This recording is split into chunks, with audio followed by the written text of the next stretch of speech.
Europe 1 Matin. Bonjour Marine Le Pen. Bonjour. Merci beaucoup d'être en ligne avec nous ce matin sur Europe 1. Vous avez entendu Caroline Roux à l'instant. La France craque. Plus ça va mal, plus le Front National progresse. Ah, c'est pas du tout ce que j'ai entendu, voyez-vous, parce que ça me choque pas. Mais ce que j'ai entendu m'a beaucoup choqué. Allons bon. Et je crois que vous vous rendez pas bien compte de ce que ces propos ont de scandaleux. J'ai entendu la France craque et le Front National jubile. Oui, c'est moi qui l'ai dit ça, oui. Ah bon? Et qu'est-ce qui vous permet de dire ça? Qu'est-ce qui vous permet de dire que nous jubilons Je vous ai entendu hier soir, Marine Le Pen, et j'ai entendu quelqu'un nous jubilons. jubiler. Oui. Non, nous ne jubilons pas du fait Oui, que la France craque, cher monsieur. Oui. D'ailleurs, nous ne jubilons pas. Nous nous réjouissons de résultats qui sont de bons résultats électoraux. Ouais. Et deuxièmement, j'ai dit la entendu... France craque et Marine Le Pen jubile. Y a-t-il un lien? Et c'est la question que je vous pose ce matin. Non, mais c'est encore une fois, je trouve que ce genre de poncif... Je veux dire une chose... si la France craque, c'est parce que les Français n'en peuvent plus non plus de ce genre de propos. J'ai entendu aussi l'extrême droite ne recule devant aucune facilité. Ah bon? J'aimerais bien savoir quelles sont les facilités, parce que moi je me souviens plutôt de difficultés, voyez-vous, monsieur Toussaint.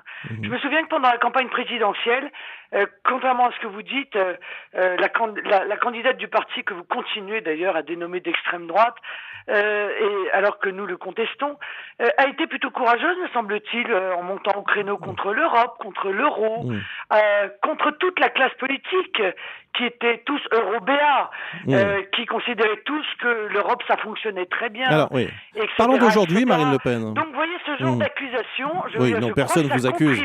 Personne vous accuse. Voyez-vous, à cette fracture inouïe qui existe aujourd'hui entre le peuple et ses pseudo-élites, auxquelles, il faut bien le dire, les médias participent. Alors, nous sommes... Ah oui, le procès des médias, ça faisait longtemps. Alors, revenons sur ce qui s'est passé hier. Revenons sur ce qui s'est passé hier, si vous le voulez bien. C'est une facilité pour le coup, voyez-vous. C'est une facilité de votre part, absolument. Non, de la part des médias. Revenons sur ce qui s'est passé hier, Marine Le Pen, et sur ce qui s'est passé dans l'Oise. Il y a effectivement un score très important du Front National, plus de 48%, un très faible écart avec le candidat de l'UMP qui l'a emporté finalement. Mais il y a aussi une très faible participation à cette élection. Comment l'analysez-vous ? Monsieur, il y aurait toujours une très faible participation. D'abord parce qu'il s'agit de partiel et deuxièmement parce que le système UMPS se refuse à mettre en place la proportionnelle.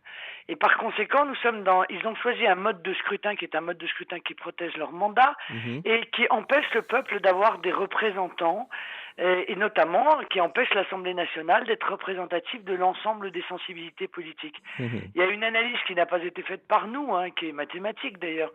Si les élections législatives, les dernières, avaient été effectuées à la proportionnelle, le Front National aurait eu entre 85 et 100 députés. Il y aura la proportionnelle, vous le savez, c'est prévu, la proportionnelle, elle va arriver. Mais oui, bien sûr, comme l'ensemble d'autres promesses qui ont été faites depuis des années et des années par la droite et par la gauche et qui n'ont jamais vu le jour. Entre 85 et 100 députés, est-ce que vous imaginez comme le visage de l'Assemblée nationale serait différent, comme les débats seraient différents? Eh bien, cette rupture de contrat démocratique que les Français subissent depuis un certain nombre de temps a entraîné une véritable désaffection à l'égard du fait démocratique. Marine Le Pen, les choses changent malgré tout, puisqu'on a entendu quand même hier le vainqueur de l'élection, Jean-François Mancel, député UMP, dire « Je remercie Madame Italiani, donc votre candidate, pour sa campagne électorale respectueuse ». On est peut-être en train d'assister à la naissance peut-être d'accords électoraux, peut-être dans ce département ? Je ne sais pas, car vous savez très bien que nous avons, avec M. Mancel, nous avons combattu la politique de M. Mancel de manière extrêmement ferme, mais on peut le faire de manière ferme et respectueuse, c'est pas interdit. L'UMP-FN, c'est pas pour tout de suite alors? Mais l'UMP ne fera pas d'accord avec le FN, monsieur, car l'UMP, en tout cas ses dirigeants, ce qui n'est pas le cas de sa base, mais ses dirigeants sont ultra majoritairement sur des positions qui sont radicalement différentes de celles du Front National. Marine Le Pen, notamment sur l'Europe, qui est un élément majeur du choix politique de demain. On va en dire un mot de l'Europe, de ce qui s'est passé pour Chypre notamment. Je voudrais juste vous demander si ce qui s'est passé hier dans l'Oise change vos objectifs pour les municipales. Non, ça ne les change pas. Nous serons présents dans le plus grand nombre de communes possibles. Nous aurons probablement des maires. Nous aurons un très grand nombre de conseillers municipaux. Et c'est vrai que c'est une marche incontestable vers notre arrivée au pouvoir pour appliquer des idées qui sont, il faut bien le dire, différentes de celles de l'UMP et du PS, quoique, parce que je m'aperçois que j'entends maintenant à l'UMP et au PS des gens qui ont des positions qui sont très proches de celles du Front National, que pourtant, il y a quelques mois, ils vilipendaient. Vous pensez à qui ?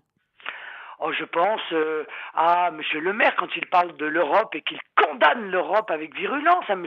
Wauquiez qui, d'un coup, lui aussi se met à considérer qu'il y a énormément de choses critiquables. J'entends M. Mélenchon maintenant qui dit que, après tout, l'euro, ça n'est peut-être pas aussi fondamental que ce qu'on expliquait et que ça entraîne des situations à la chypriote. J'entends M. Montebourg qui, depuis un certain nombre de mois, parle de protectionnisme alors qu'au Parlement européen, le Parti socialiste vote systématiquement contre toute mesure protectionniste. Bon ben voilà, je vois qu'il y a des évolutions et que le Front National est le centre de gravité de la vie politique, puisque ce sont ces idées qui attirent à lui un certain nombre de personnes. Mélenchon, Marine Le Pen, même combat. Alors celle-là, on n'avait pas vu venir. Franchement, je vous écoute. Pourquoi doit-on toujours tomber dans la caricature ? Je vous écoute. Pourquoi faut-il toujours tomber dans cette facilité et cette caricature ? Je dis que M. Mélenchon a condamné mes idées de la manière la plus virulente sur l'euro pendant la campagne présidentielle. Ça n'est pas moi qui bouge, c'est lui qui est en train de bouger et qui est en train d'expliquer à ses troupes que pour finir, l'euro est probablement une erreur. Bon, eh bien ça veut dire qu'il s'est trompé. Voilà. Merci Marine Le Pen, merci d'avoir été avec nous ce matin sur Europe 1 pour commenter et pour réagir après ce résultat donc, de cette législative partielle qui, c'est vrai, provoque d'importantes réactions politiques. Merci d'avoir été avec nous.